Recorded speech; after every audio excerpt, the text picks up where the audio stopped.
ये अंतरयात्रा सूत्र कहता है, अंतरयात्रा का यात्री परिणामोन्मुख नहीं होता है, रिजल्ट ओरिएंटेड नहीं होता है।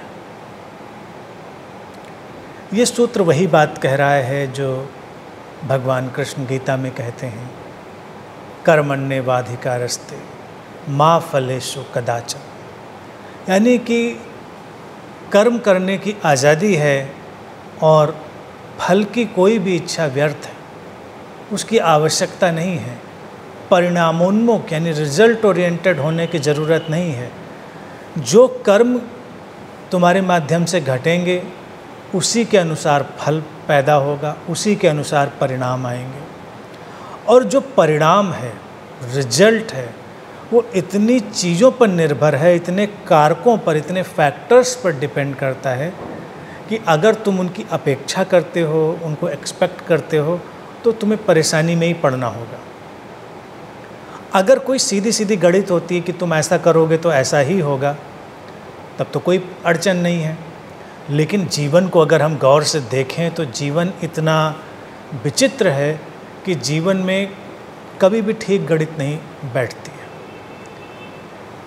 परिश्रम करना ज़रूरी है अगर तुम सफल होना चाहते हो, लेकिन ऐसा नहीं होता हर परिश्रम करने वाला व्यक्ति सफल ही होता है।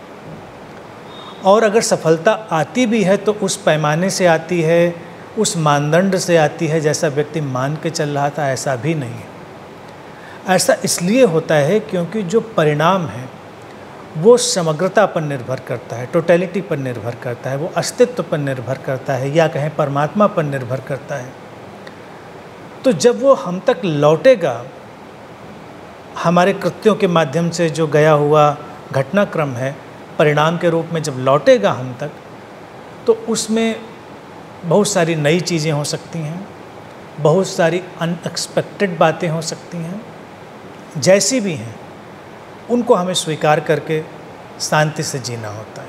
अगर हम उनमें उत्तेजित होते हैं, परेशान होते हैं, तो फिर जीवन में अनावश्यक किस्म की परेशानियां पैदा होती हैं। ज़्यादातर अगर देखा जाए जो परेशानियां हैं वो इस रिजल्ट ओरिएंटेड एटीट्यूड के कारण, परिणामोन्मुख होने के कारण है। और जितने भी समझदार लोग हुए हैं उन्होंने हमेशा इस बात पर जोर दिया है कि फल के पीछे मत भागो, परिणाम के पीछे मत भागो। जो फल घटना है वो घटेगा, जो परिणाम घटना है वो घटेगा।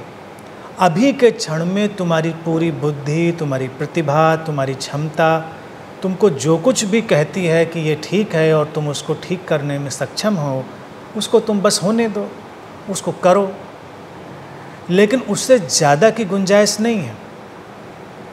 व्यक्ति की अपनी क्षमता है और प्रतिभा है, शरीर मन की अपनी मर्यादा है, उसके आगे तो कोई जा नहीं सकता। तो अपने शरीर मन की मर्यादा को जानते हुए, अपनी प्रतिभा क्षमता को जानते हुए, अपने माध्यम से जो कुछ भी वो कर सकता है उसको वो घटने दे, और फिर परिणाम उनका इंतज़ार करें, उनके लिए प्रतीक्षा करें।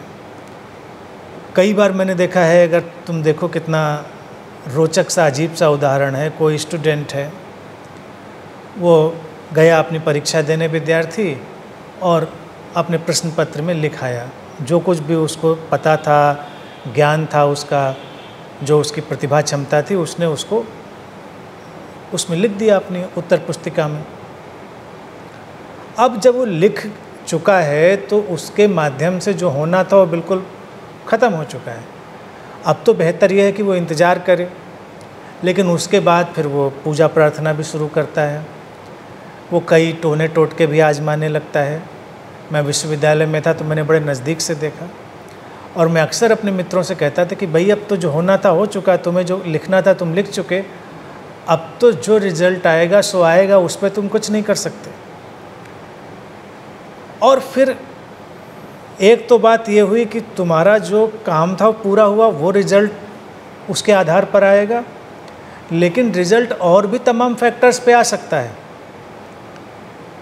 कैसे टीचर के पास तुम्हारी कॉपी चली गई चेक होने के लिए,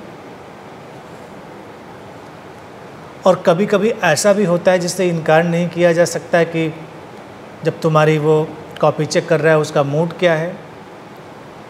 तमाम संयोग हो सकते हैं और कभी मानवीय भूल चूक हो सकती है, जो ह्यूमन एरर है वो हो सकती है।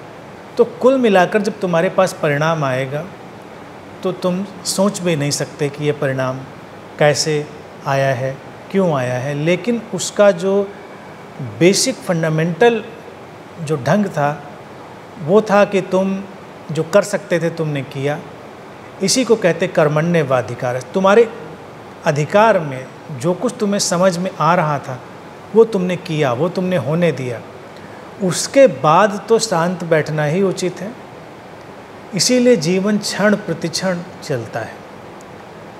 हर क्षण वर्तमान में व्यक्ति के माध्यम से जो कोई घटनाक्रम आगे जाता है, बस उसको उस वर्तमान में ही फोकस रहने की ज़रूरत है और जीवन की इस विराट व्यवस्था में जो परिणाम आएंगे उनमें आनंदित रहना है। कई बार वो अपेक्षाओं के अनुरूप आएंगे, कई बार अपेक्षाओं के अनुरूप नहीं आएंगे, लेकिन कोई बात नहीं। अगर तुमने समझ से, होश से, पूरी ईमानदारी से अपने जीवन को जिया है तो तुम इतना आश्वस्त हो सकते हो कि उसी की प्रतिध्वनि तुम तक लौटेगी। तुम्हारा जीवन है तो तुम्हारी ही प्रतिध्वनि, और ये प्रतिध्वनि भी पैदा उस स्रोत ने ही तुम्हारे भीतर की है। तो अभी के वर्तमान के जिए जा रहे जीवन पर फोकस करना, उससे पूरी तरह अलाइन होना, संस्वरित होना, यही ज़रूरी है। और जो परिणाम होंगे सो होंगे, जो फल होगा सो होगा, उसकी किसी को बिल्कुल भी चिंता नहीं करनी।